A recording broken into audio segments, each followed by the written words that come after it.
It was 3 a.m., and Sarah's phone screen glowed in the dark like a portal she couldn't escape. TikTok videos flashed by, one moment, a viral dance, the next, a self-improvement reel telling her to put down her phone. But she didn't. One more video. One more laugh. One more distraction. Her body ached from exhaustion, but her mind refused to rest. Instagram was next. She clicked on her latest post, a selfie in her new hijab with an aesthetic background. 23 likes. Her heart sank. She refreshed the page. But nothing changed, still 23. Her friend had posted a random sunset picture and had over 300 likes. Why not her? Was she not pretty enough? Was she boring? Did people even care about her? The thoughts hit her like a tidal wave. She scrolled through influencer posts, flawless skin, perfect outfits, expensive vacations. Their lives looked so exciting. Why wasn't her life this exciting? Why did everyone seem happier than her? It was as if she was living in two worlds, one on her screen and one in real life. And the one on her screen always made her feel like she was losing. Sarah used to be different. Few years ago, she would have been asleep by 10 p.m., waking up early to pray Fajr with her family. She used to love reading the Quran, feeling close to Allah. But now? Now, she was stuck in an endless loop of scrolling, comparing, and feeling inadequate. Her prayers had become rushed. Her conversations with her parents were reduced to short replies. At school, she barely paid attention, her mind drifting back to her phone. She would check TikTok between classes, making sure she wasn't missing out. And yet, she always felt like she was. One evening, Sarah sat with her family at the dinner table, but she wasn't really there. Her phone was hidden under the table as she scrolled mindlessly. Then something caught her eye, a post about Ramadan. A simple reminder. This month isn't just about fasting from food, but fasting from distractions. Reconnect with Allah. Sarah stared at the words. Maybe this was the sign she needed. Ramadan used to be a time she looked forward to, a time of peace, of connection with Allah.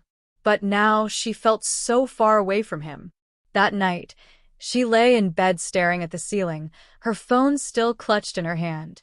What if she changed? What if she used Ramadan to find her way back? A crazy idea crossed her mind.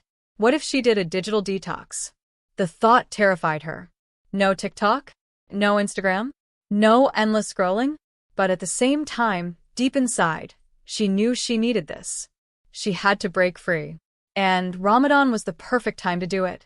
Next morning on the first day of Ramadan, Sarah sat on her bed, staring at her phone like it was some kind of toxic ex she needed to break up with. Her fingers hovered over the screen. Delete TikTok? Delete Instagram? She hesitated. What if she missed something important? What if people forgot about her? After a deep breath, she tapped delete. And just like that, they were gone. At first, she felt weirdly proud of herself. She could do this. It was just a phone, right? But within an hour, the withdrawal kicked in. She reached for her phone out of habit, only to remember there was nothing to check. Her brain itched for dopamine. No notifications. No reels. No TikTok comments. What were her friends doing? Were they posting? By noon, she was fidgeting like crazy. She kept unlocking her phone, scrolling through her empty home screen. Maybe just a quick peek? She re-downloaded Instagram. Logged in. Her last post? Still 23 likes. Her heart sank. Why did she care so much? Feeling guilty, she quickly deleted the app again. But the damage was done. She was addicted. By the evening, she felt like she was losing her mind. She couldn't sit still. She missed the mindless scrolling. She missed the noise. She tried reading Quran, but her brain kept wandering. She tried talking to her mom in the kitchen, but she felt restless. She felt like she was fading into the background, like she wasn't relevant anymore. That night, she lay in bed, staring at the ceiling, thinking, who even was she without social media? And that's when it hit her. She had spent so much time crafting an online version of herself that she had no idea who she was in real life anymore. That thought terrified her. She squeezed her eyes shut. Ya Allah, help me. The next morning, She woke up with a new determination. This wasn't just about a detox. This was about finding herself again. The first few days were tough. Really tough. She felt bored. She felt disconnected. She felt left out. But slowly something changed. Without social media, she started living in the present. Suhoor felt different. She actually talked to her family instead of mindlessly scrolling while eating. Tarawih felt different. Instead of checking her phone every 5 minutes, she focused on the prayers and ibadah. Iftar felt different. Instead of snapping pictures for her story, she simply enjoyed the moment. As the final days of Ramadan approached, Sarah realized something. She no longer felt the urge to check her phone every few minutes. She had broken free from the chains of social media. Now, her heart raced for something else. The last 10 nights of Ramadan, Laylatul Qadr, the chance to make dua, to seek forgiveness. She wasn't perfect. She still had moments of temptation, but now, she had control over them. She wasn't constantly seeking validation anymore, because she had finally found the only validation that mattered, Allah's. On Eid morning, she woke up to the sound of laughter and warmth filling her home. Her mother hugged her tightly. "You seem different this Ramadan," her mother said, smiling. Sarah smiled back.